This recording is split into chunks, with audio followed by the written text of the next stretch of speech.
Located just 10 miles apart, whenever local rivals Newport and Stevens get together in any sport, it's going to be exciting. Good pass. Chased out of the pocket, left side, going to be wrapped up, thrown down hard. The ball is loose. Back to pass, Hogan. Finds C.J. Lawrence down at the 20 and upended at about the 16, and a flag again.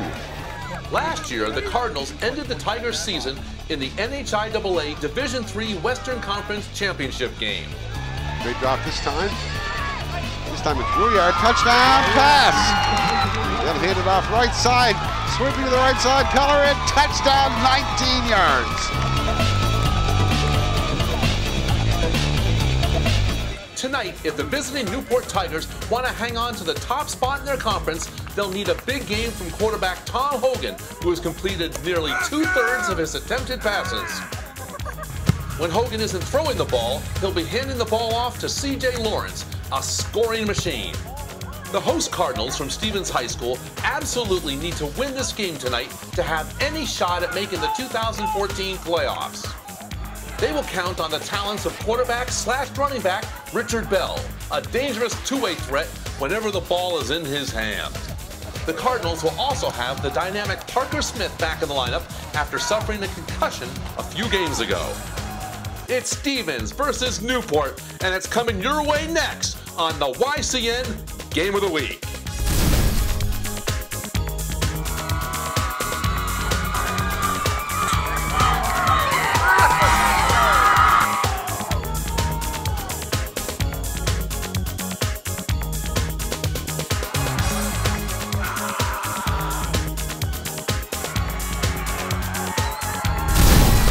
Good evening and welcome to Barnes Park in Claremont, New Hampshire for tonight's Division III matchup between the host Stevens Cardinals and the visiting Newport Tigers. Hello everybody, my name is Jeremy Stout and I'm joined alongside by our longtime broadcaster Dave Nelson.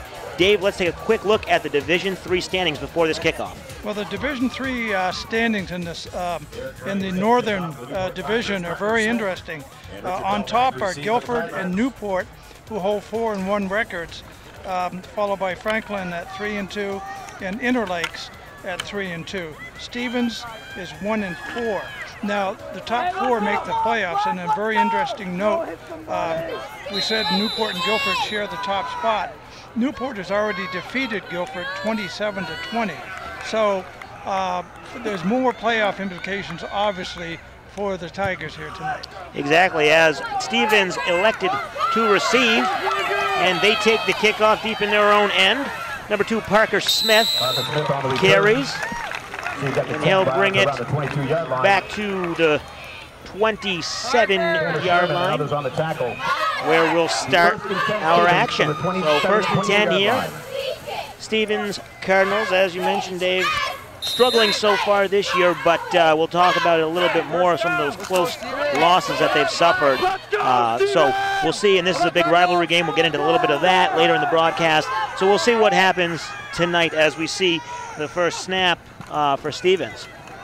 Quick run up the middle, and he is tackled by a gang of Tigers. That was led by number 89, Zach Whalen, defensive end there, who's a senior linebacker, and he was the lead tackler and just wrapped the ball carrier up for little or no gain. Let's go, boys! No gain. So Stevens coming back with a single back in the backfield, trips to the right. The pitch to the right, off to Richard Bell, sweeping around the corner. Just getting stuffed at maybe the line of scrimmage. And making a sparkling defensive play that time was number 44, Jake Dowell, a sophomore, who came in from behind the runner and brought him down. So a couple tough runs to start the game for the Cardinals as they face a 3rd and 10. Let's go! To start this game. And a good start. 2 plays and 0 yardage. Not what they want. Now they're going to the shotgun formation. Richard Bell taking the snap. Looking, running. Now he's got a little bit of room. as he cuts left, evades a Newport tackler, and then is brought down, but not before he gains a first down. That was a beautiful run. He made a good decision, and they were back in pass coverage, and he saw that hole, and he didn't hesitate to take off. Derek Pear, number 5, was able to come up for the Tigers and make the tackle, but not before he was able to pick up the first down of the evening. Looks like that was 17, 18-yard gain there. So good little run to the Stevens 45-yard line. Another shotgun snap, and this one will be a direct QB draw as he goes straight up the middle and gains another first down for the Cardinals. He's seeing something there that the rest of us aren't seeing, because it's been wide open twice in a row now. He's making the read and going, and both times his instincts were correct. Yeah, and quarterback Richard Bell is a sophomore, 5'9", 195, also plays linebacker on defense. And so far, when he's been in the shotgun these last 2 plays, he's been able to read the defense, and he's going to go back into the shotgun again as he sneaks to the right side. It looks like Newport has maybe filled that gap. A nice tackle there. Nothing doing that time, because number 58, Patrick Henning, just shot right in there and brought him down for about a 6-yard loss. So it's going to bring up 2nd and long here as Stevens tries to continue to move the ball. They've crossed midfield now. They are at the Newport Tiger 46-yard line, 2nd and long. We'll see if the Cardinals get their passing game going. They've stayed to the ground all the plays so far. Bell back in the shotgun with a running back to his right. You called it. Here goes the pass. The first pass deep right, and that is caught by number 2, Parker Smith on the sideline. Holds on to it and brings it down. Not quite enough yards for a first down, but it'll at least get him in 3rd and manageable. If we take another look at that pass, you'll see it's not exactly a thing of beauty. It's wobbling around in the air. But the receiver was able to come up with the catch on the sidelines, and completing the very first pass they've attempted.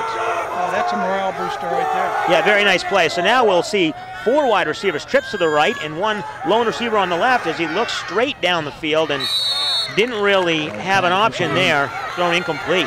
Looks like one of the receivers stopped on the play, and the other one, it was thrown way out of his reach anyway. As a matter of fact, he's questioning that a little bit right now. He's looking over, number 7, Briar Rouliard is looking over toward the sidelines, kind of like, what happened there? And that'll bring up 4th and 6 now. Obviously, Stevens will be going for it in a 4th and manageable.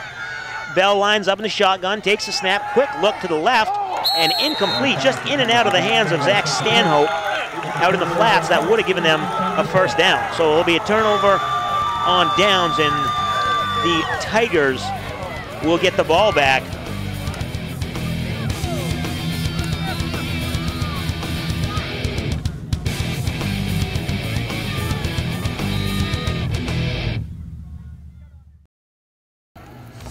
YCN's Game of the Week is brought to you in part by the New London Hospital, a community hospital committed to safe, quality care, resulting in a healthier community.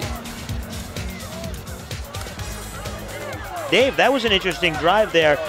Couple good stops by Newport on the first 2 plays, and then all of a sudden, Richard Bell found something. Yes, he's doing it with his legs, and he's picked up some yardage this year with those legs. Very, very versatile young man. So Newport will start with the ball on their own 35-yard line. Pitch to the right, run to the right, and it looks like that'll be almost a first down for number 24, Tanner Sherman. And that's on the tackle that time, number 54. Let's see if we can get his number here. Colin Belt making the tackle.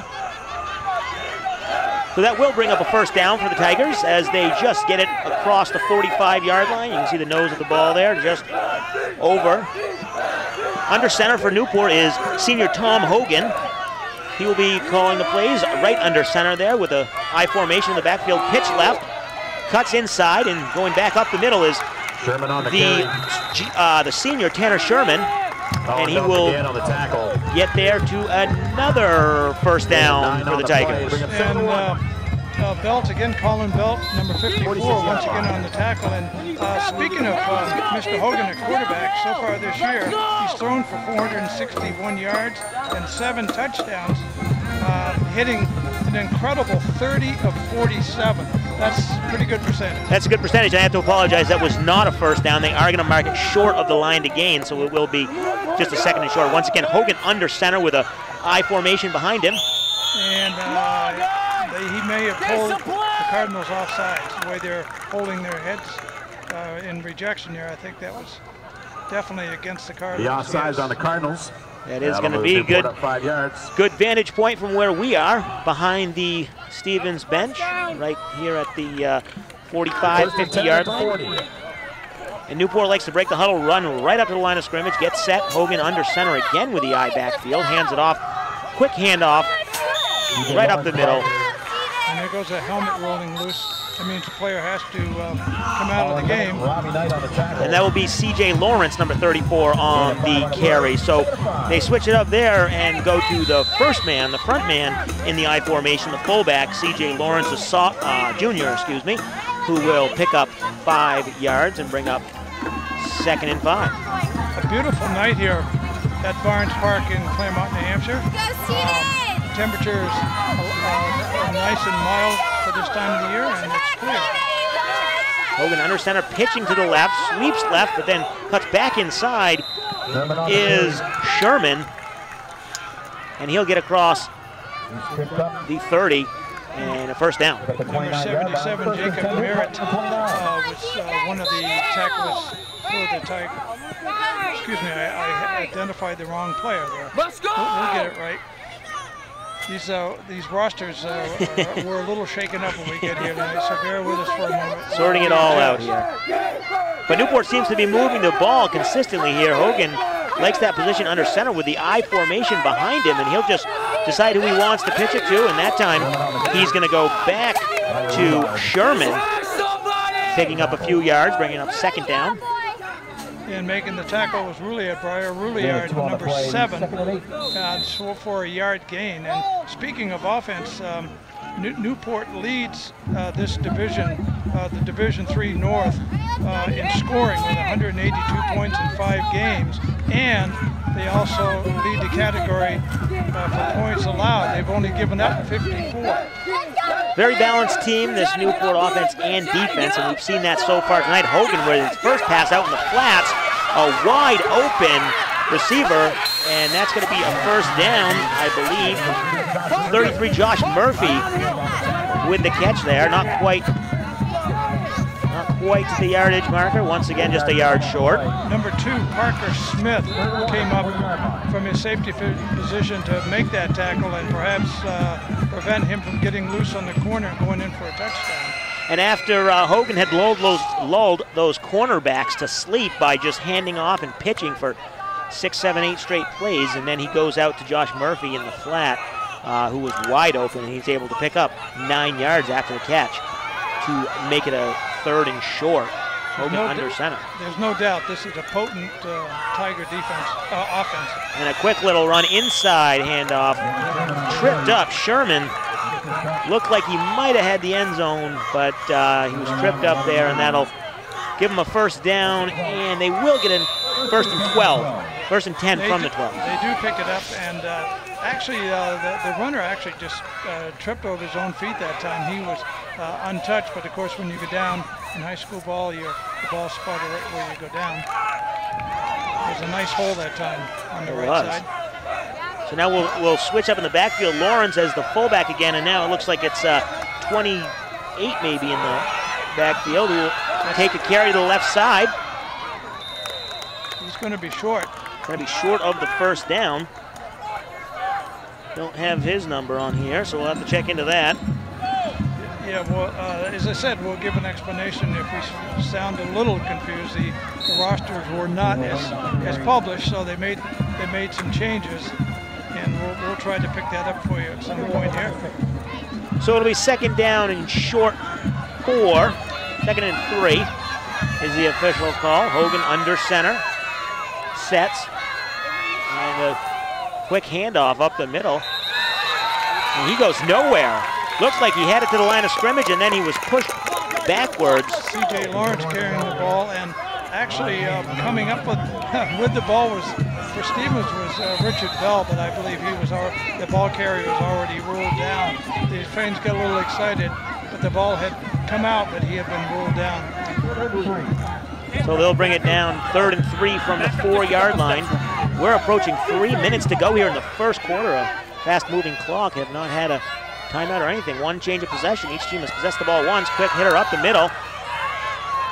And he's going to get back to the line of scrimmage. C.J. Lawrence. Looks like Lawrence might be a little short by where they're standing. So the first decision for the Tigers here as it brings up 4th and short. The last man up from the Stevens pile that time was Roswell Mason, a senior, who's 6'6", 375. So you can see that number 77 standing right there in the middle, a formidable object to get by. And they're going to go for it here on 4th down with 3 in the backfield. Hogan under center. He's going to fake it and roll out to the right with a man open, passing, and it was incomplete to Matt Boone. Matt Boone with the catch, and then as he was falling to the ground, he dropped it, and it's going to be incompletion and a turnover on downs. So with 2:13 to go in the first quarter, we're going to take a quick commercial break. We'll be right back on the YCN Game of the Week.